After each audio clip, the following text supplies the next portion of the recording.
ಸೋಮಣ್ಣವರೇ, ನೀವು ಕಾಂಗ್ರೆಸ್ ಪಕ್ಷಕ್ಕೆ ವಲಸಿಗರು, ನಿಮ್ಗಿಂತ ಹಿರಿಯ ನಾಯಕರು ಕಾಂಗ್ರೆಸ್ ಪಕ್ಷದಲ್ಲಿ ಇದ್ರು. ಅವ್ರನ್ನೆಲ್ಲ ಓಟ್ ಮಾಡಿ ಕೇವಲ ಸಿದ್ದರಾಮಯ್ಯ ಕೃಪಾಶೀರ್ವಾದದಿಂದ ನೀವು ಶಾಸಕರಾಗಿದ್ದೀರಿ.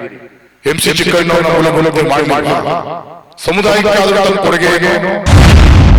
ಕೃಷ್ಣರಾಜ ಕ್ಷೇತ್ರದ ಪ್ರಸ್ತುತ ಶಾಸಕರಾಗಿರ್ತಕ್ಕಂಥ ಸುದೀರ್ಘವಾದ 40 ವರ್ಷಗಳ ರಾಜಕೀಯ ಜೀವನದಲ್ಲಿ ಒಂದು ಸಣ್ಣ ಕಪ್ಪು ಚುಕ್ಕಿ ಇಲ್ಲೇನೆ ರಾಜಕಾರಣ ನಡೆಸ್ಕೊಂಡು ಬಂದಿರತಕ್ಕಂಥ ಶ್ರೀ TS ಶ್ರೀವತ್ಸ ಅವರ ವಿರುದ್ಧ ಒಬ್ಬ ಅಚಾನಕ್ ಶಾಸಕರಾದವರು ಕೊಳಕು ಮನಸ್ಥಿತಿ, ಹೀನ ಸಂಸ್ಕೃತಿ, ಈ ರೀತಿ ಅವರ ಬಗ್ಗೆ ಮಾತನಾಡಿದ್ದಾರೆ. ನಾನು ಸೋಮಶೇಖರ್ ಅವರಿಗೆ ಕೇಳಲಿಕ್ಕೆ ಬಯಸ್ತೀನಿ, ತಾವು 6 ಬಾರಿ ಶಾಸಕರಾಗಿದ್ರಿ, 2 ಬಾರಿ ಗೆದ್ದಿದ್ರಿ, 4 ಬಾರಿ ಸೋತಿದ್ರಿ. ತಮ್ಗಿನ್ನೂ ಕೂಡ ರಾಜಕಾರಣದ ಹುಚ್ಚು ಬಿಟ್ಟಿಲ್ಲ. ಜನ ನಾಯಕತ್ವವನ್ನು ಕೊಡ್ತಕ್ಕಂಥದ್ದು, ಜನ ತೀರ್ಮಾನ ಮಾಡಿ ಶಾಸಕರನ್ನಾಗಿ ಆಯ್ಕೆ ಮಾಡ್ತಕ್ಕಂಥದ್ದು. ಜನ ಇವತ್ತು ತೀರ್ಮಾನ ಮಾಡಿದರೆ ಕೃಷ್ಣರಾಜ ಕ್ಷೇತ್ರದಲ್ಲಿ ಶ್ರೀವತ್ಸ ಅವರು ಶಾಸಕರಾಗಿದ್ದಾರೆ. ಸೊ ತಮಗೆ ಸಹಿಷ್ಣುತೆಯೇ ಇಲ್ಲ, ಸಹಿಸ್ಕೊಳ್ತಕ್ಕಂಥ ಗುಣನೇ ಇಲ್ಲ. ತಾವು ಸುದೀರ್ಘವಾದಂತ ರಾಜಕಾರಣ ಜೀವನದಲ್ಲಿ ಎಷ್ಟು ಜನ ನಾಯಕರನ್ನು ತಾವು ತಯಾರು ಮಾಡಿದಿರಿ? ಒಬ್ಬ ಸಾಮಾನ್ಯ ಕಾರ್ಯಕರ್ತರಿಗೆ ಟಿಕೆಟ್ ಕೊಟ್ಟಂತ ಸಂದರ್ಭದಲ್ಲಿ ಇವತ್ತು ಜನ ಆಶೀರ್ವಾದ ಮಾಡಿ ಶಾಸಕರಾಗಿರೋದು. ಜನಸಾಮಾನ್ಯರ ಶಾಸಕ, ಜನ ಆಶೀರ್ವಾದ ಮಾಡಿರ್ತಕ್ಕಂಥ ಶಾಸಕ. ಯಾವುದೇ ದುಡ್ಡು ಕಾಸು, ಯಾವುದೇ ಹಣದ ಹಿನ್ನೆಲೆ ಇಲ್ಲದೇನೆ ಜನಸಾಮಾನ್ಯರ ಆಶೀರ್ವಾದ ಮಾಡಿ ಶಾಸಕರಾಗಿರೋದು. ಕೃಷ್ಣರಾಜ ಕ್ಷೇತ್ರದ ಜನ ತಮಗೂ ಮತ ಕೊಟ್ಟು ಗೆಲ್ಸಿದ್ರು. ಈ ಬಾರಿ ಶ್ರೀವತ್ಸ ಅವರಿಗೆ ಮತವನ್ನ ಕೊಟ್ಟು ಗೆಲ್ಸಿದ್ದಾರೆ. ಇಡೀ ಕೃಷ್ಣರಾಜ ಕ್ಷೇತ್ರಕ್ಕೆ ತಾವು ಅವಮಾನ ಮಾಡಿರ್ತಕ್ಕಂಥದ್ರಿಂದ ತಾವು ಕೂಡಲೇ ಕೃಷ್ಣರಾಜ ಕ್ಷೇತ್ರದ ಮತದಾರರ ಕ್ಷಮೆಯನ್ನ ಕೋರಬೇಕು. ಮಾಜಿ ಶಾಸಕರು ಸರಿಸುಮಾರು 6 ಬಾರಿ ಚುನಾವಣೆಯನ್ನ ಈ ಕ್ಷೇತ್ರದಲ್ಲಿ ಎದುರಿಸಿರ್ತಕ್ಕಂಥ MK ಸೋಮಶೇಖರ್ ಅವರು ಕೃಷ್ಣರಾಜ ಕ್ಷೇತ್ರದ ಪ್ರಸ್ತುತ ಶಾಸಕರಾಗಿರ್ತಕ್ಕಂಥ ಸುದೀರ್ಘವಾದ 40 ವರ್ಷಗಳ ರಾಜಕೀಯ ಜೀವನದಲ್ಲಿ ಒಂದು ಸಣ್ಣ ಕಪ್ಪು ಚುಕ್ಕಿ ಇಲ್ಲದೇ ರಾಜಕಾರಣವನ್ನು ನಡೆಸ್ಕೊಂಡು ಬಂದಿರತಕ್ಕಂಥ ಶ್ರೀ TS ಶ್ರೀವತ್ಸ ಅವರ ವಿರುದ್ಧ ಒಬ್ಬ ಅಚಾನಕ್ ಶಾಸಕರಾದವರು ಕೊಳಕು ಮನಸ್ಥಿತಿ, ಹೀನ ಸಂಸ್ಕೃತಿ, ಈ ರೀತಿ ಅವರ ಬಗ್ಗೆ ಮಾತನಾಡಿದ್ದಾರೆ. ನಾನು ಸೋಮಶೇಖರ್ ಅವರಿಗೆ ಕೇಳಲಿಕ್ಕೆ ಬಯಸ್ತೀನಿ, ತಾವು 6 ಬಾರಿ ಶಾಸಕರಾಗಿದ್ರಿ, 2 ಬಾರಿ ಗೆದ್ದಿದ್ದೀರಿ, 4 ಬಾರಿ ಸೋತಿದ್ದೀರಿ. ತಮಗಿನ್ನೂ ಕೂಡ ರಾಜಕಾರಣದ ಹುಚ್ಚು ಬಿಟ್ಟಿಲ್ಲ. ತಾವು ಇನ್ನೂ ತಾವೇ ರಾಜಕಾರಣದಲ್ಲಿ ಇರಬೇಕು. ತಮ್ಮ ನಂತರ ತಮ್ಮ ಕುಟುಂಬದ ಹಿನ್ನೆಲೆ ಇರ್ತಕ್ಕಂಥವ್ರು ಇರಬೇಕು. ಈ ರೀತಿಯಾದಂಥ ಒಂದು ಬಾಲಿಶವಾದ ಮನಸ್ಥಿತಿಯನ್ನು ಇಟ್ಕೊಂಡಿರ್ತಕ್ಕಂಥವ್ರು. ತಾವು ಮಾತನಾಡ್ತೀರಿ ಶ್ರೀವತ್ಸ ಸರ್ ಅವರಿಗೆ ಅಚಾನಕ್ ಅಂತಂದರೆ ಆ ಪದದ ಅರ್ಥ ಏನು? ಮನೆಗಳಲ್ಲಿ ಮನುಷ್ಯ ಜನ್ಮಿಸ್ತಾನೆ, ಮುಖ್ಯಮಂತ್ರಿ ಜನ್ಮಿಸ್ತಾರ, ಪ್ರಧಾನಿಗಳು ಮನೆಗಳಲ್ಲಿ ಜನ್ಮಿಸ್ತಾರ.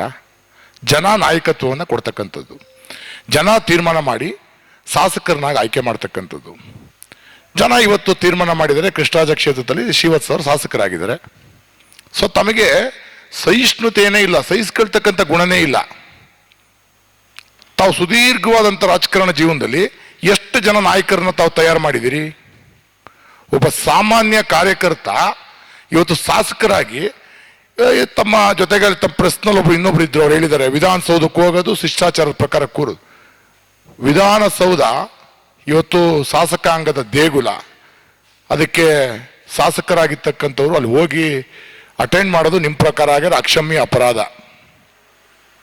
ಮಾನ್ಯ ಸೋಮಣ್ಣವ್ರಿಗೆ ಹೇಳಲಿಕ್ಕೆ ಇಷ್ಟಪಡ್ತೀನಿ, ಇವತ್ತು ಶಾಸಕರು ಒಂದು ಹೇಳಿಕೆಯನ್ನು ಕೊಟ್ಟಿದ್ದಾರೆ. ಶ್ರೀವತ್ಸ ಅವರು ಸನ್ಮಾನ್ಯ LK ಅಡ್ವಾಣಿಯವರ ಒಂದು ಡೈರಿನಲ್ಲಿ ಯಾವುದೋ ಒಂದು ಇದರಲ್ಲಿ ಒಂದು LK ಅಂತೇಳಿ ಒಂದು ಹೆಸರು ಮೆನ್ಷನ್ ಆಗಿರ್ತದೆ. ಅವರು ತಮ್ಮ ಸಂಸದ್ಗಿರಿಗೆ ರಾಜೀನಾಮೆಯನ್ನು ಕೊಟ್ಟು ತಾವೇ ಸ್ವಯಂ ವಿಚಾರಣೆಗೆ ಒಳಪಟ್ಟು ನಂತರ ಅವರು ಚುನಾವಣೆಯನ್ನು ಫೇಸ್ ಮಾಡಿ ಲೋಕಸಭೆಯನ್ನು ಪ್ರವೇಶ ಮಾಡ್ತಾರೆ. ಸೊ ಅರವಿಂದ ಕೇಜ್ರಿವಾಲ್ ರವರು ಅವ್ರ ಮೇಲೆ ಆರೋಪ ಬಂದಂಥ ಸಂದರ್ಭದಲ್ಲಿ ಜೈಲಿನಿಂದ ಆಡಳಿತವನ್ನು ನಡೆಸ್ತಾರೆ. ಇದು ವಿಷಯ ಇಷ್ಟೇ, ಆರೋಪ ಬಂದಿದೆ, ಮೈಸೂರು ನಗರಾಭಿವೃದ್ಧಿ ಪ್ರಾಧಿಕಾರದಲ್ಲಿ ಹಗರಣ ನಡೆದಿದೆ ಅಂತೇಳಿ ಆರೋಪ ಬಂದಿದೆ. ಅದರಲ್ಲಿ ಮಾನ್ಯ ಮುಖ್ಯಮಂತ್ರಿಗಳ ಹೆಸರು, ಅವರ ಧರ್ಮಪತ್ನಿಯವರ ಹೆಸರು ಪ್ರಸ್ತಾಪ ಆಗಿದೆ. ಇದನ್ನ ನಿಷ್ಪಕ್ಷಪಾತವಾಗಿ ತನಿಖೆ ಮಾಡಬೇಕು ಅಂತಂದಂಥ ಸಂದರ್ಭದಲ್ಲಿ ನೀವು ಯಾವ ಮಾರ್ಗವನ್ನು ಆಯ್ಕೆ ಮಾಡ್ಕೋತೀರಿ ಅಂತೇಳಿ ಪ್ರಶ್ನೆಯನ್ನು ಮಾಡಿದ್ದಾರೆ. ತಾವು ಅಷ್ಟು ಮಾತ್ರಕ್ಕೆ ನೇರವಾಗಿ ಶಾಸಕರ ಮೇಲೆ ತಮ್ಮ ಹೀನ ಸಂಸ್ಕೃತಿಯ ಮೂಲಕ ಅಟ್ಯಾಕ್ ಮಾಡ್ತಕ್ಕಂಥದ್ದು ಎಷ್ಟು ಮಟ್ಟಿಗೆ ಸರಿ? ಕೃಷ್ಣರಾಜ ಕ್ಷೇತ್ರದ ಜನ ತಮಗೂ ಮತ ಕೊಟ್ಟು ಗೆಲ್ಸಿದ್ರು, ಈ ಬಾರಿ ಶ್ರೀವತ್ಸ ಅವರಿಗೆ ಮತವನ್ನ ಕೊಟ್ಟು ಗೆಲ್ಸಿದ್ದಾರೆ. ಇಡೀ ಕೃಷ್ಣರಾಜ ಕ್ಷೇತ್ರಕ್ಕೆ ತಾವು ಅವಮಾನ ಮಾಡಿರ್ತಕ್ಕಂಥದ್ರಿಂದ ತಾವು ಕೂಡಲೇ ಕೃಷ್ಣರಾಜ ಕ್ಷೇತ್ರದ ಮತದಾರರ ಕ್ಷಮೆಯನ್ನ ಕೋರಬೇಕು. ಏಕೆಂದ್ರೆ ತಾವು ಹಿಂದೆ ಶಾಸಕರಾಗಿದ್ದಂಥ ಸಂದರ್ಭದಲ್ಲಿ ತಾವು ಕೃಷ್ಣರಾಜ ಕ್ಷೇತ್ರಕ್ಕೆ ಕೊಟ್ಟಂತ ಕೊಡುಗೆ ಏನು? ತಮ್ಮ ಪಕ್ಷದಲ್ಲಿ ತಮ್ಮದೇ ವಾರ್ಡ್ನಲ್ಲಿ ಗೆದ್ದಿರ್ತಕ್ಕಂಥ ನಗರ ಪಾಲಿಕೆ ಸದಸ್ಯರು ತಮ್ಮ ಬಗ್ಗೆ ಆಡಿರ್ತಕ್ಕಂಥ ಮಾತುಗಳನ್ನು ಸಹ ನಾವು ಕೇಳಿದ್ದೇವೆ. ಸೊ ಈ ರೀತಿ ಮನಸ್ಥಿತಿಯನ್ನು ಇಟ್ಕೊಂಡು ಸನ್ಮಾನ್ಯ ಸೋಮಣ್ಣವರೇ, ದಯಮಾಡಿ ಜನಪ್ರತಿನಿಧಿಯಾಗಿ ಆಯ್ಕೆಯಾಗಿ ಸರಳ ಸಜ್ಜನ ರಾಜಕಾರಣಿ ಇವತ್ತು ಇಡೀ ಮೂಡ ಹಗರಣ ಬೆಳಕಿಗೆ ಬಂದಿದ್ದು ಯಾರಿಂದ? ಎಲ್ಲ ರಾಜಕಾರಣಿಗಳಂತೆ ಅವರು ಇದ್ದಿದ್ರೆ ಬೆಳಕಿಗೆ ಬರ್ತಿತ್ತಾ? ಹಾಗಾಗಿ ಇವತ್ತು ಬಹುಕೋಟಿ ಹಗರಣ, ಅದನ್ನ 100 ಕೋಟಿ ಅಂದ್ರೆ 100, 500 ಅಂದ್ರೆ 500, ಇಷ್ಟು ದೊಡ್ಡ ಹಗರಣವನ್ನ ಬೆಳಕಿಗೆ ತಂದು ಹೋರಾಟವನ್ನ ಮಾಡಿ ನಡೀತಾ ಇರತಕ್ಕಂಥ ಸಂದರ್ಭದಲ್ಲಿ ತಾವು ಯಾರನ್ನೋ ಓಲೈಸ್ಕೊಳ್ಳತಕ್ಕ ದೃಷ್ಟಿಯಿಂದ ಅಭಿವೃದ್ಧಿ ವಿಚಾರದಲ್ಲಿ ತಾವು ಎಷ್ಟು ಬದ್ಧತೆಯಿಂದ ಕೆಲಸ ಮಾಡಿದಿರಿ ಅಂತೇಳಿ ನಾವು ಕೂಡ ಬಹಳ ವರ್ಷಗಳಿಂದ ತಮ್ಮನ್ನು ಗಮನಿಸಿದ್ದೀವಿ. ಕೃಷ್ಣರಾಜ ಕ್ಷೇತ್ರದಲ್ಲಿ ತಾವು ಮಾಡಿರ್ತಕ್ಕಂಥ ಅಭಿವೃದ್ಧಿ ಹೊಳೆಯನ್ನು ಕೂಡ ನಾವು ನೋಡಿದ್ದೇವೆ. ಸೊ ಹಾಗಾಗಿ ಇವತ್ತು ಕೃಷ್ಣರಾಜ ಕ್ಷೇತ್ರದ ಶಾಸಕರಿಗೆ ತಾವು ಮಾತನಾಡಿರ್ತಕ್ಕಂಥದ್ದು ತಮ್ಮ ರಾಜಕೀಯ ಜೀವನದಲ್ಲಿ ಶೋಭೆ ತರತಕ್ಕಂಥ ವಿಚಾರ ಅಲ್ಲ. ಸೊ ತಾವು ಕೂಡಲೇ ಶ್ರೀವತ್ಸ ಸರ್ ಅವರ ಕ್ಷಮೆ ಯಾಚಿಸಬೇಕು, ಕೃಷ್ಣರಾಜ ಕ್ಷೇತ್ರದ ಮತದಾರರ ಕ್ಷಮೆಯನ್ನು ಯಾಚಿಸಬೇಕು ಅಂತೇಳಿ ತಮಗೆ ತಿಳಿಸ್ತಾ ಇದ್ದೇನೆ. ಮತ್ತೆ ತಾವು ಮತ್ತೊಂದು ವಿಚಾರವನ್ನು ಪ್ರಸ್ತಾಪ ಮಾಡಿದಿರಿ. ಮುಖ್ಯಮಂತ್ರಿ ಅವರಿಗೆ ಮೈಸೂರಿನಲ್ಲಿ ಒಂದು ಸ್ವಂತ ಮನೆ ಸಹ ಇಲ್ಲ. ತಮಗೆಷ್ಟು ಮನೆಗಳಿದಾವೆ? ತಾವು ಎಷ್ಟು ಮನೆಗಳನ್ನ ಕೃಷ್ಣರಾಜ ಕ್ಷೇತ್ರದ ಜೊತೆಗೆ ಮೈಸೂರು ನಗರದಲ್ಲಿ ಹೊಂದಿದ್ದೀರಿ? ತಮ್ಮ ಚಿಕ್ಕಮ್ಮ ನಿಕೇತನ ಟ್ರಸ್ಟ್ನಲ್ಲಿ ತಾವು ಪಡೆದಿರ್ತಕ್ಕಂಥ ನಿವೇಶನ ಮೊದಲು ಎಲ್ಲಿ ಅಲಾಟ್ ಆಗಿತ್ತು, ನಂತರ ತಾವು ಎಲ್ಲಿ ಬೆಲೆ ಬಾಳ್ತಕ್ಕಂಥ ಜಾಗಕ್ಕೆ ಅದನ್ನ ಶಿಫ್ಟ್ ಮಾಡಿಸ್ಕೊಂಡ್ರಿ? ಇದೆ, ಇವೆಲ್ಲವೂ ಇದೆ. ವಾಲ್ಮೀಕಿ ಹಗರಣದಲ್ಲಿ ನೇರವಾಗಿ ಸದನದಲ್ಲಿ ಮುಖ್ಯಮಂತ್ರಿಗಳು ಒಪ್ಕೊಂಡಿದ್ದಾರೆ ಏನು ಹಗರಣ ಆಗಿದೆ ಅಂತೇಳಿ. ತಾವು ಕೂಡ ST ಸರ್ಟಿಫಿಕೇಟ್ನಲ್ಲೇ ತಾವು ಗ್ಯಾಸ್ ಏಜೆನ್ಸಿಯನ್ನ ಪಡೆದಿರ್ತಕ್ಕಂಥದ್ದು ನಿಜ ಅಲ್ವಾ? ಪೆಟ್ರೋಲ್ ಬಂಕ್ನ ಯಾರಿಂದ ಪಡೆದಿದ್ದೀರಿ? ಅಚಾನಕ್ ನೀವೇನಾಗಾದ್ರೆ ಶಾಸಕರಾಗೆ ಜನ್ಮ ತಾಳಿದ್ರ? ಶಾಸಕರೇ ತಾವಾಗಾದ್ರೆ ನಿರಂತರ ಅಂದ್ರೆ ನಿತ್ಯ ಶಾಸಕರು ನೀವು.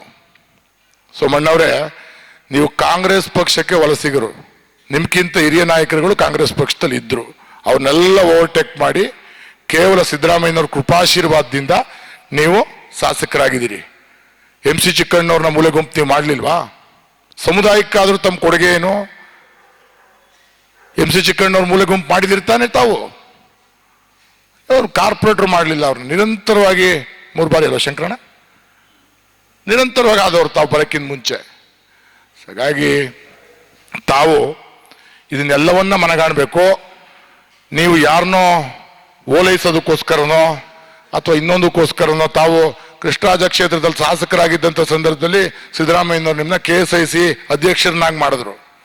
ಮಾನ್ಯ ಮೈಸೂರು ಮಹಾರಾಜರು ಕಟ್ತಂಥ ಸಂಸ್ಥೆ, ಆ ಸಂಸ್ಥೆನ ಉದ್ಧಾರ ಮಾಡಲಿಕ್ಕೆ ತಾವೆಷ್ಟು ಶ್ರಮ ಹಾಕಿದ್ರಿ? ಸಂಸ್ಥೆ ಲಾಭದಲ್ಲಿದೆಯಾ? ನೀವು KSIC ಚೇರ್ಮನ್ ಆಗಿತ್ಕೊಂಡು ಆ ಸಂಸ್ಥೆನ ತಾವು ಬೆಳೆಸ್ಬಿಟ್ರಾ? ಸೊ ಹೀಗಾಗಿ ನೀವು ಆರೋಪವನ್ನ ಮಾಡ್ತೀರಿ, ಮಾಡಿದ ನಂತರ ಅದಕ್ಕೆ ಉತ್ತರನೂ ಕೊಡೋದಿಲ್ಲ. ಸೊ ಈ ಒಂದು ತಮ್ಮ ರಾಜಕಾರಣ ನಗರ ಪಾಲಿಕೆಯಿಂದ ಆಚೆಗೆ ಹೋಗಿಲ್ಲ. ತಮ್ಮ ರಾಜಕಾರಣ ವಿಧಾನಸೌಧಕ್ಕೆ ಹೋಗಿ ಬರೋದು ಅಂತೇಳಿ ಟೀಕೆ ಮಾಡಿದಿರಿ.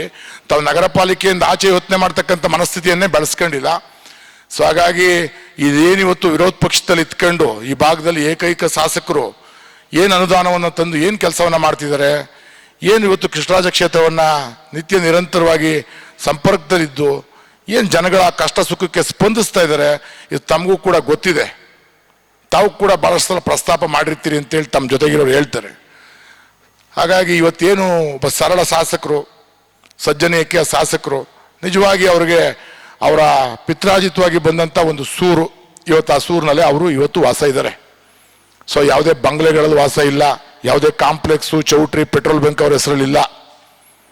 ಅದೇ ಧೈರ್ಯದಲ್ಲಿ ಮೈಸೂರು ನಗರಾಭಿವೃದ್ಧಿ ಪ್ರಾಧಿಕಾರದಲ್ಲಿ ನಡೆದಿರ್ತಕ್ಕಂಥ ಹಗರಣವನ್ನ ಇವತ್ತು ಎಳೆ ಎಳೆಯಾಗಿ ಬಿಚ್ಚಿಡ್ತಕ್ಕಂಥ ಧೈರ್ಯ ಯಾರಿಗಾರು ಇದ್ರೆ ಅದು ಮಾನ್ಯ ಶ್ರೀವತ್ಸ ಸರ್ ಅವರಿಗೆ ಅದರ ಧೈರ್ಯ ಇರೋದ್ರಿಂದನೇ ಅದನ್ನ ಸದನದಲ್ಲೂ ಕೂಡ ಪ್ರಸ್ತಾಪ ಮಾಡೋದು. ತಾವ್ಯಾಕೆ ಸದನದಲ್ಲಿ ಪ್ರಸ್ತಾಪ ಮಾಡೋದನ್ನ ಚರ್ಚೆಗೆ ತರಕ್ಕೆ ಒಪ್ಪಲಿಲ್ಲ? ಚರ್ಚೆಗೆ ತರಬೇಕಿತ್ತಲ್ಲ. ನಿಯಮಾನುಸಾರ ಚರ್ಚೆಗೆ ಕೇಳಿದಾಗ ನೀವು ಚರ್ಚೆಗೆ ತಂದ್ರ ಎಲ್ಲ ಇದ್ದೇವೆ.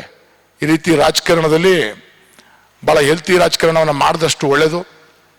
ಸೊ ತಾವು ಯಾವ್ದಾದ್ರು ಒಂದು ಆರೋಪ ಬಂದಂಥ ಸಂದರ್ಭದಲ್ಲಿ ತಾವು ಸ್ಫೋಟಿವಾಗಿ ತಗೊಳ್ಳೋದಿಲ್ಲ ಅನ್ನೋದೇ ತಮ್ಮ ಸಮಸ್ಯೆ. ಬಹಳಷ್ಟು ಜನ ತಮ್ಗೆ ಹೇಳಿದ್ದಾರೆ, ಸಮುದಾಯದ ಯುವಕರನ್ನೂ ಬೆಳೆಸಿಲ್ಲ, ಸಮಾಜದಲ್ಲಿ ತಾವು ಎರಡನೇ ಹಂತದ ನಾಯಕರನ್ನೂ ಬೆಳೆಸಿಲ್ಲ. 6 ಬಾರಿ ನಿಂತಂಥ ಸಂದರ್ಭದಲ್ಲಿ ತಮ್ಮನ್ನು ನಂಬ್ಕೊಂಡು ಯಾರು ಇವತ್ತು ಬಂದಿದಾರಲ್ಲ, ಮುಂದೆ ತಾವು ಅವರಿಗೆ ಬಿಟ್ಕೊಡ್ತೀರ ಅನ್ನೋ ನಂಬಿಕೆನೂ ಕೂಡ ಯಾರಿಗೂ ಉಳಿದಿಲ್ಲ. ಸೊ ರಾಜಕಾರಣದಲ್ಲಿ ತಾವು ಪೆವಿಕಾಲ್ ಹಾಕೊಂಡು ಅಂಟ್ಕೊಂಡು ಕುತ್ಕೊಬಿಟ್ಟಿದ್ದೀರಿ. ಕೃಷ್ಣರಾಜ ಕ್ಷೇತ್ರಕ್ಕೆ ಜನ ತಮ್ಮನ್ನು ತಿರಸ್ಕಾರ ಮಾಡಿದ್ದಾರೆ. ಸೊ ಅದನ್ನು ಮನಗಾಣಬೇಕು. ಇವತ್ತು ಅಚಾನಕ್ ಶಾಸಕರಾದವರಲ್ಲ, ಸುದೀರ್ಘವಾಗಿ ಕಾರ್ಯಕರ್ತರಾಗಿ 40 ವರ್ಷಗಳ ಕಾಲ ಭಾರತೀಯ ಜನತಾ ಪಾರ್ಟಿನಲ್ಲಿ ದುಡಿದು ಒಬ್ಬ ಸಾಮಾನ್ಯ ಕಾರ್ಯಕರ್ತನಿಗೆ ಟಿಕೆಟ್ ಕೊಟ್ಟಂಥ ಸಂದರ್ಭದಲ್ಲಿ ಇವತ್ತು ಜನ ಆಶೀರ್ವಾದ ಮಾಡಿ ಶಾಸಕರಾಗಿರೋದು. ಜನಸಾಮಾನ್ಯರ ಶಾಸಕ, ಜನ ಆಶೀರ್ವಾದ ಮಾಡಿರ್ತಕ್ಕಂಥ ಶಾಸಕ. ಯಾವುದೇ ದುಡ್ಡು ಕಾಸು, ಯಾವುದೇ ಹಣದ ಹಿನ್ನೆಲೆ ಇಲ್ದೇನೆ ಜನಸಾಮಾನ್ಯರ ಆಶೀರ್ವಾದ ಮಾಡಿ ಶಾಸಕರಾಗಿರೋದು. ಇದನ್ನ ಅರ್ಥ ಮಾಡ್ಕೋಬೇಕು ಮಾನ್ಯ MK ಸೋಮಶೇಖರನವರೇ ಅಂತ ತಮಗೆ ತಿಳಿಸ್ತಾ, ತಾವು ಮಾಡಿರೋ ಆರೋಪಗಳಿಗೆಲ್ಲ ಕೂಡ ಉತ್ತರವನ್ನು ಕೊಡ್ತಾ ಇದ್ದೀವಿ. ಮುಂದಿನ ದಿನಗಳಲ್ಲೂ ಕೂಡ ಅಂಕಿ ಅಂಶಗಳ ಸಮೇತ ಉತ್ತರವನ್ನು ಕೊಡ್ತೀವಿ ಅಂತ ತಿಳಿಸ್ತಾ